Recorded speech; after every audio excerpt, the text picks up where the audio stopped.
Good morning बच्चों।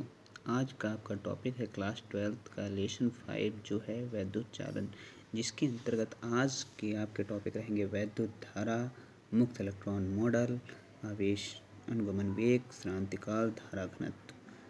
ये जितने भी टॉपिक हैं ये आपके लेसन के अकॉर्डिंग या आपके सिलेबस के अकॉर्डिंग बहुत ही ज़्यादा इम्पॉर्टेंट हैं। ओके, चलिए स्टार्ट करते हैं आज के आपके टॉपिक। पहला आपका क्या है? वैद्युत धारा।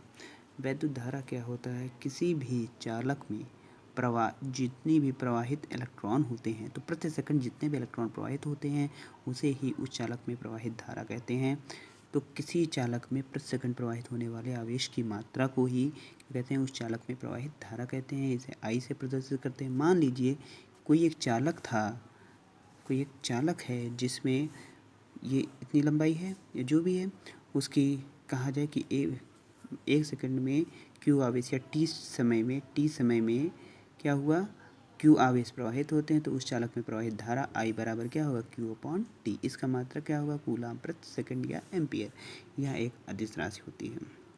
अब अगर हमें निकालना हो कि 1 एम्पियर की धारा प्राप्त करने के लिए कितने इलेक्ट्रॉन प्रवाहित होंगे, तो हम यहाँ पे क्या आई बराबर 1 एम्पियर लिख दें, सेकंड की वैल्यू लिख दें क्या 1, 1 सेकंड में प्रवाहित, तो 1 हो गया यहाँ पे। और Q बराबर NE होता है, तो वहाँ पे E बराबर E की बात करें तो E क्या है, एक इलेक्ट्रॉन का आवेश वो 1.6 इंटू 10⁻⁻19 होता है। उसे इवेलुएट करते हैं तो हमें निकल आता है N कितने इलेक्ट्रॉन की आवश्यकता होगी, वो कितना आएगा 6.25 इंटू 10⁻18 इलेक्ट्रॉन पर सेकंड प्रवाहित होते हैं। तो हमें उस चालक में बहने वाली धारा क्या होगी, 1 एम्पियर होगी। अब बात करें इसी के आगे, हम आपको अभी बता देते हैं धारा घनत्व।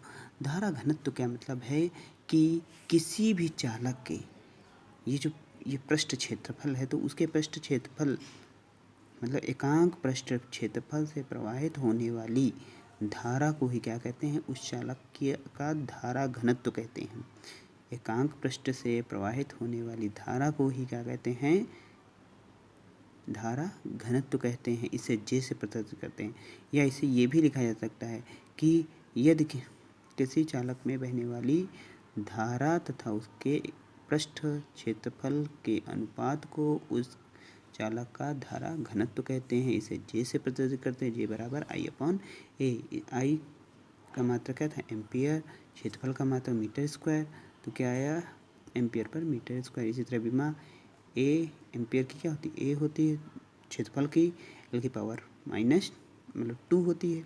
ये ऊपर जाएगी तो एल की पावर -2, तो ए तो बीमा क्या हुआ, ए एल की पावर -2। अब बात करते हैं मुक्त इलेक्ट्रॉन मॉडल। बहुत इंपॉर्टेंट है, ये कई बार पूछा भी गया। देखिए अगर बात करें मुक्त इलेक्ट्रॉन मॉडल का, तो ये आप सिंपल सी बात समझिए कि कोई भी एक चालक है, वो छोटे छोटे कणों से मिलकर बना होगा। कोई भी पदार्थ है वो छोटे छोटे कणों से मिलकर बना होता है, जिन्हें क्या कहते हैं, परमाणु कहते हैं। परमाणु में जो बीच का भाग होता है जिसे नाभिक कहते हैं, ये धनावेशित होता है। इसमें प्रोटॉन तथा न्यूट्रॉन होते हैं, और इसके चारों ओर जो इलेक्ट्रॉन होते हैं वो अलग अलग कक्षाओं में चक्कर लगाते रहते हैं, अलग अलग कक्षाओं में चक्कर लगाते रहते हैं, जिन्हें क्या कहते हैं, इलेक्ट्रॉन कहते हैं। अब यहाँ पे इसका मतलब है इन इलेक्ट्रॉनों के अलग अलग कक्षाओं में रुकने का कारण क्या है, इस इलेक्ट्रॉन या इस नाभिक के द्वारा इन पर एक बल लगता है, वो आकर्षण बल। और जैसे जैसे कक्षाएं बढ़ती जाती हैं वैसे वैसे वह आकर्षण बल कम होता चला जाता है।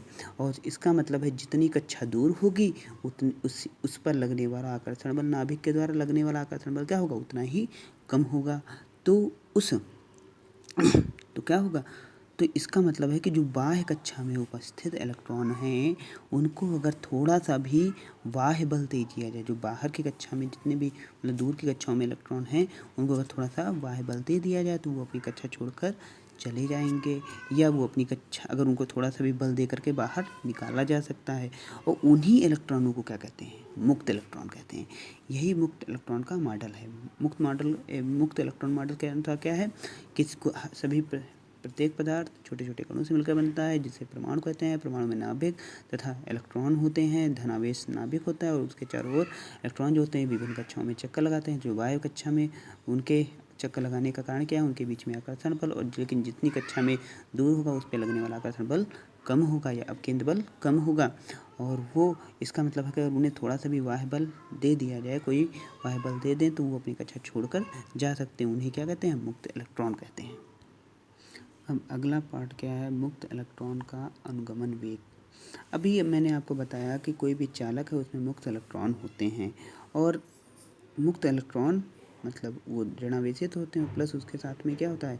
धनावेशित भी होते हैं, प्रोटॉन या नाभिक भी होते हैं। ठीक है, सीधी बात आप समझते हैं, धनावेश भी होता है।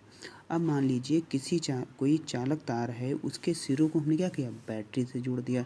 बैटरी से जोड़ेंगे तो उनको एक विभवांतर मिलेगा, जिसके कारण वो क्या होंगे? एक दिशा में प्रवाहित होने लगेंगे। अब जब वो प्रवाहित होंगे मुक्त इलेक्ट्रॉन, तो उन पे क्या? एक बल के कारण वो प्रवाहित होने लगेंगे, जब उनमें, जिसके कारण क्या होगा? एक उन्हें गति भी प्राप्त होगी। लेकिन ये जो गति होगी वो तुरंत नहीं मिल जाएगी, मतलब यह बहुत तेज नहीं होगी, जिसके कारण जब वो चलेंगे वही इलेक्ट्रॉन, तो बार बार जो धातु में उपस्थित धनावेश है उससे भी टकराएंगे। कुछ आपस में इलेक्ट्रॉन भी आपस में टकराएंगे, जिसकी वजह से क्या होगी?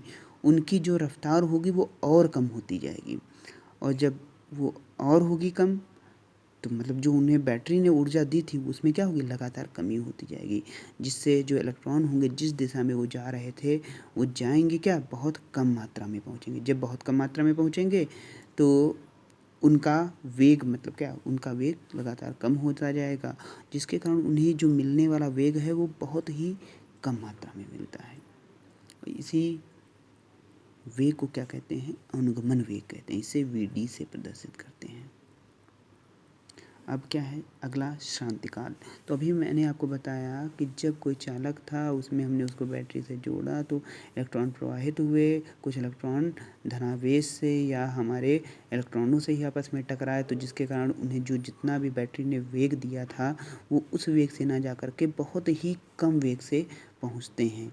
उसे क्या कहा? अनुगमन वेग कहा। लेकिन अभी हमने बताया कि ये आपस में टकराते रहते हैं, तो हमारे जो मुक्त इलेक्ट्रॉन हैं वो धातु में उपस्थित धनावेशों या धनायनों से क्रमागत लगातार, मान लो इससे टकराया, फिर दूसरा धनायन था उससे टकरा गए, तो वही लगातार जो दो टक्करें हैं, लगातार दो टक्करों के बीच का जो समय है उसका औसत निकाल दीजिए। पहले मान लीजिए यहाँ से यहाँ गया तो T1 लगाया, यहाँ से यहाँ तक T2 लगाया, इनको जोड़िए और दोनों को दोनों समय से भाग दीजिए।